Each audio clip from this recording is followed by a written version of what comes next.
All right, so welcome to whatever this is, the new vodcast of WBC. This is Pastor Stan. My name is Justin, and you may remember us from such sermons as the ones you hear on Sunday. This month, we're starting a brand new series building on what we've been doing since January this year, since the Refresh series, which, was all about sort of catching our breath, I suppose. Since then, we've done a few. Sure, we went to the Believe series, finished up the book of John, then we went That was into... good. He finished that book really well, I thought. John, he did a good job. He did. It did. Yeah, resurrection and stuff. Yeah, it's good. And of course, if anybody can predict their own death, burial, and resurrection and pull it off, we should we pay need attention. to listen. Right, yep, that's it. I've heard that somewhere before. A few times. Yep. So and then we transitioned from there. We did a series on prayer, and then we just came out of our Living Generously series where we investigated what does it look like to live a generous life. Can I have $50? What for? Just because I want to teach you how to be generous, that's all. Sure, you can. I'm giving you the opportunity to be generous. It's not working. Well, thanks for the opportunity. I'll have to think about it. So I'll take it to my budget. Yeah. Take it to my budget. I'll have to record that if I give it to you. Right? And then you'd have to review what you recorded. Right. And then adjust your and then spending. adjust, right. Increase. That's I'm never doing that one again. So there you go. That's good. There you go. Flip the paradigm and all that sort of stuff. That's it. That's good. That was good fun. I enjoyed that series. It was a great series and an amazing response from our church. Yeah. And lots of people beginning to give in the Jubilee giving, and absolutely, if you haven't had a look at that yet, have a look at the Jubilee giving. We'd love you to consider that. Yeah, that's coming up really. The next couple of weeks is when we want to, while it can go for the next 12 months, we really want to get the temperature of it by the end of July. So we just kind of know what we can expect going forward into next year. Absolutely, and that's the thing that's going to really fund mission, isn't it, of the coming 12 months. But this next series, I think, is it's everything really. It's crucial to how we live. So we're going to be talking about relationships. Relationships. Yep, we're looking at our relationship goals, and we're framing that as me and God, me and God's family, me and others, me and myself. The battle that rages inside of us. That's going to be a big one. Me and my family.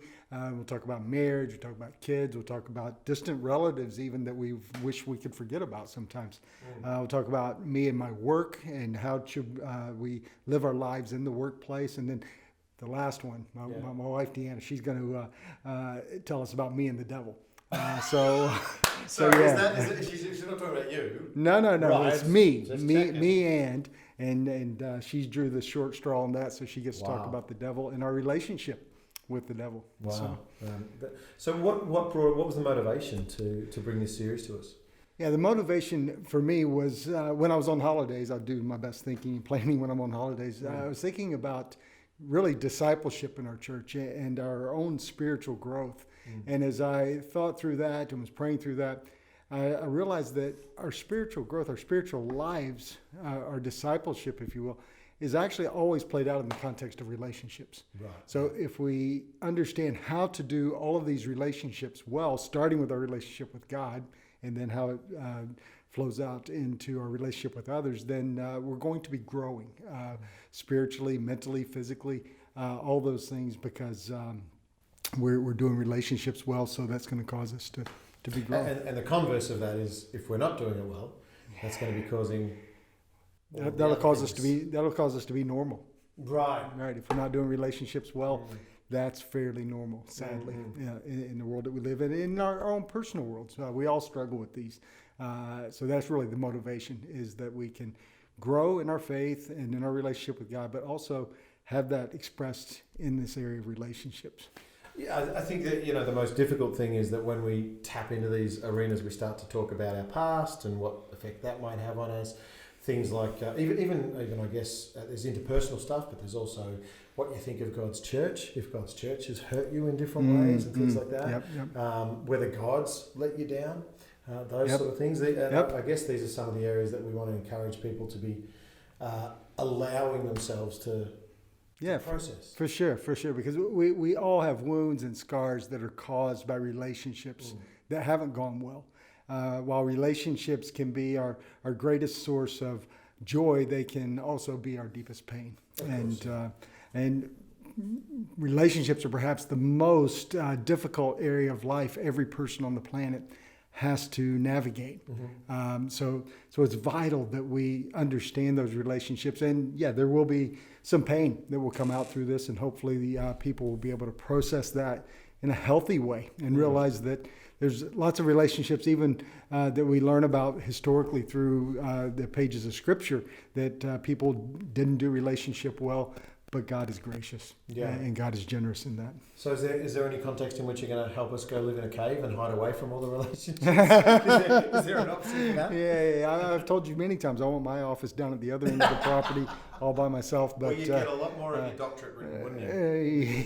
Yeah, if you're into those sorts of things, yes.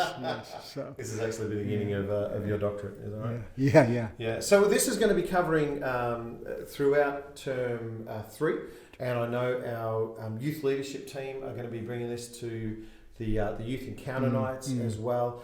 There's elements of this that the children will be working through in Children's Church, in WBC Kids. Yeah, because Kids kids need to do relationships well as well.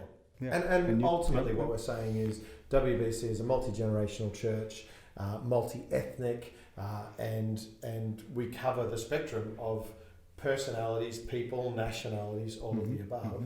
And it's nice to say that Jesus is the banner that brings us all together, but we're going to dig down into some actual tools. Interestingly, you just mentioned the different cultures, different ages, and those things, and that complicates relationships right from the word go. I find you very complicated. Yeah. Remember, I hired you so I would have a friend. So thanks for that. Okay, the relationship's going well. Anyway. But yeah, I think we're talking about our relationship with God, our relationship with ourselves, and our relationship to others. Yep. And we've got some exciting things to bring to you. And so we'd encourage you to, obviously, Sunday is the best day to come hear the conversations and also to engage in the outcomes, because, of course, we can do relationship and community on a Sunday together. But, of course, practical application every single week. Yep. Everyone's going to be super nice for term 3. But we're also going to be looking at, obviously, we'll have the podcasts coming out, but we'll also be doing these conversations each week on each of the topics and just expanding a little. Hopefully you might be able to use them in your because I only get an hour and a half for a message, so there's a lot that doesn't get into that message, so the podcast can help me develop. Most people don't know that you preach on the platform, then you get off and preach for another 60 minutes to us, so it's exciting. But church, we're really excited about bringing these messages to you, having these conversations, and just opening up through the book of Ephesians. Exactly. I was going to say, if people want to get a head start, even before Sunday, they could actually go read the book of Ephesians, because that's going to be the resource we're using. There's lots of resources out there. Don't give away the answers. Don't give away the answers. I am. If they read Ephesians, they'll know what you're going to say. No, they won't. I am so unpredictable with what I'm going to say. But really, a guy called Paul wrote that letter because it was a church he started, and he cared about the people there.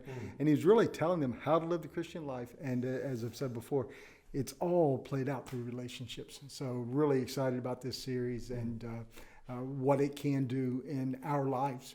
I'm hoping my relationship with you and with the rest of the staff and with the rest of the people get stronger and better, and all of your relationships get stronger and better through this series.